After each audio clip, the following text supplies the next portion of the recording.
Di pemerintah pusat sampai dengan hari ini belum ada badan yang mengurusi perkotaan. Sudah saatnya kami merasa perlu ada apapun namanya badan yang mengurusi perkotaan.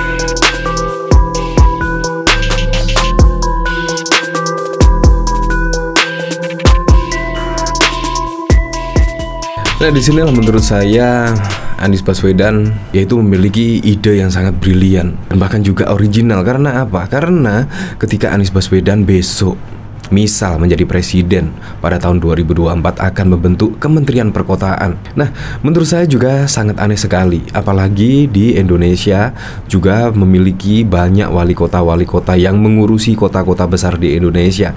Dan bahkan di DKI Jakarta pada tahun lalu ya juga ada 5 wali kota.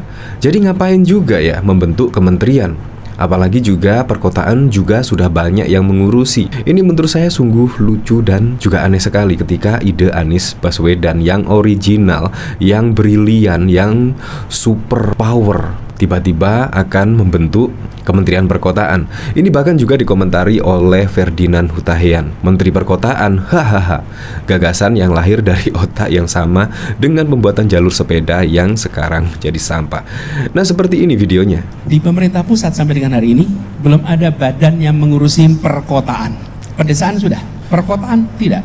Tidak diperhatikan sebagai sebuah klaster khusus kawasan perkotaan. Sudah saatnya kami merasa perlu ada apapun namanya badan yang mengurusin perkotaan sehingga kota-kota ini ada advokatnya di tingkat nasional. Kemungkinan ini Gibran dan Bobi Nasution yaitu sebagai wali kota dan bahkan juga wali kota lainnya di seluruh Indonesia pasti juga akan heran dengan statement Anies Baswedan yang mengatakan perkotaan akan ada kementerian atau apalah. Di sini pasti juga akan terheran-heran lah dengan penjelasan Anies Baswedan ini. Bahkan kalau misal betul-betul Kementerian Perkotaan akan ada di era Anies Baswedan, nah pasti kemungkinan ya pemimpinnya pasti juga autopilot ya. Apalagi saya waktu itu teringat yaitu Anies Baswedan ketika menjabat sebagai Gubernur DKI Jakarta bahkan juga membentuk TGUPP sebanyak 77 orang. Bayangkan TGUPP saja 77 orang, apalagi ketika Anies Baswedan menjadi presiden. Bisa jadi akan ratusan orang yang menjadi TGUPP dari Anies Baswedan. Entah itu TGUPP atau apalah. Yang jelas pasti Anies akan membentuk tim tersebut untuk percepatan pembangunan atau apalah. Karena sebagai gubernur saja tim TGUPP yang menurut saya juga ya minim prestasi dan minim gebrakan-gebrakan. Tapi TGUPP Anies juga 77 orang. Nah, dari sini saya penasaran ya, kira-kira komentar-komentarnya dari netizen bagaimana ya ketika Anies Baswedan jika jadi presiden 2024 akan mengadakan Kementerian Perkotaan atau apalah yang disebut namanya. Nah, dari sini dari Masih Bolali, modelan pada zaman yang penting anggaran ludes, persetan dengan kemanfaatannya. Saat jadi gubernur TGUPP 77 orang, kalau jadi presiden bisa 7.000 orang. Kalau ada menteri urusan dan peranan wanita, nanti pasti ada menteri urusan dan peranan pria. Ya kalau di sini idenya sangat brilian sekali lah. Sangat adil sekali kalau ada Kementerian Perkotaan, ada Kementerian Pedesaan. Wow, sungguh natural sekali. Saya cuma khawatir bualannya seperti rumah DP 0% Bang Dobos bin Gedabrus. Kalau kita ingat lagi seperti rumah DP 0%, itu sangat membuai masyarakat dan bahkan masyarakat terbuai dengan janji manis Anies Baswedan yaitu seperti rumah DP 0%. Tetapi kenyataannya apa? Kenyataannya tidak terrealisasi dan bahkan juga realisasinya hanya 0, sekian persen saja dari target yang awalnya berapa ratus ribu, tetapi sekarang aduh itu sungguh jauh sekali dari target. Dan bahkan juga program OKOC yang notabene adalah program andalan Anies Baswedan juga tidak berjalan. Dan bahkan masih banyak lagi. Apakah kita akan terbuai dengan janji-janji Anies Baswedan saat ini? Kalau memang dari kata-kata Anies Baswedan, ucapannya membuat terbuai lah masyarakat. Jadi kita harus bijak dalam memilih sebuah pemimpin untuk masa depan Indonesia untuk Pilpres 2024. Anjrot, makin gak jelas. Kapasitasnya coba segitu. Paling nanti kayak gagasan parkir air bank dengan naturalisasi.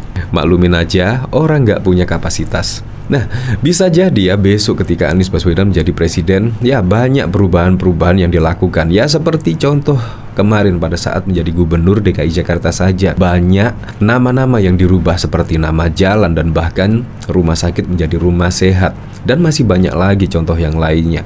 Apakah Anies Baswedan pada saat besok ketika menjadi presiden? Ya kayaknya sih nggak mungkin, tetapi kita berandai-andai saja. Ketika menjadi presiden, apakah akan membuat perubahan alias ya merubah nama jalan dan lain sebagainya. Ya, apalagi di sini juga gagasannya akan membentuk Kementerian Perkotaan. Ya, kemungkinan besok lagi akan banyak lagi kementerian-kementerian. Kalau misal Anies Baswedan dipilih masyarakat untuk menjadi presiden, pasti juga akan banyak kementerian lainnya. Kan dinas kesehatan, urusan kesehatan di Kota Madya.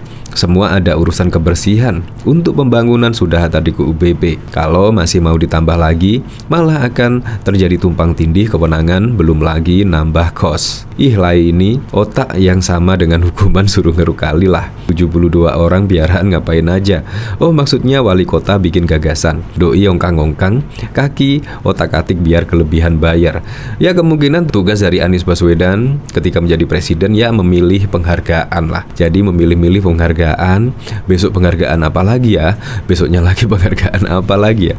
Seperti pada berita waktu lalu, pada 1 tahun Anies menerima 52 penghargaan. Berarti kan artinya 1 minggu ya kurang lebih mendapatkan 1 penghargaan. Bacot lu ngomong ngurus perkotaan se-Indonesia, lu ngurus 1 kota Jakarta aja amburadul. Anggap aja Wan Abud lagi stand up komedi, gak usah diseriusin.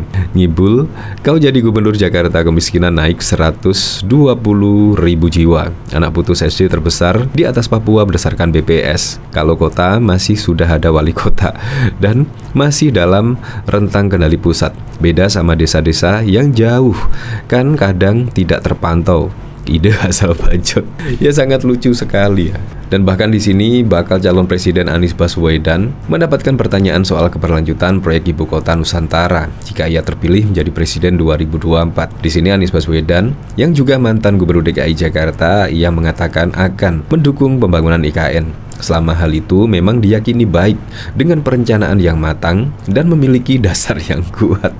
Ini juga masih ambigu. Sesuatu yang direncanakan dengan baik memiliki dasar yang kuat. Dia tidak perlu otot politik untuk bisa dilaksanakan, kata Anies dalam rapat kerja nasional Rakernas Asosiasi Pemerintah Kota seluruh Indonesia. Anies mengaku telah berulang kali ditanya soal dilanjutkannya proyek IKN. Jika dia terpilih, ia pun heran kenapa hal yang sama selalu ditanyakan berulang. Ya semoga sajalah siapapun itu jadi capres 2024 ketika terpilih oleh masyarakat bisa melanjutkan proyek-proyek yang digagas oleh presiden-presiden sebelumnya. Menurut saya sangat wajib ya. Karena apa? Karena supaya program-program atau gagasan dari presiden-presiden sebelumnya tidak sia-sia, tidak mandek di tempat. Karena kalau mandek atau stop di tempat, maka akan banyak kerugian-kerugian, ya termasuk materi, tenaga, dan lain sebagainya. Karena memang perlu komitmen untuk presiden-presiden berikutnya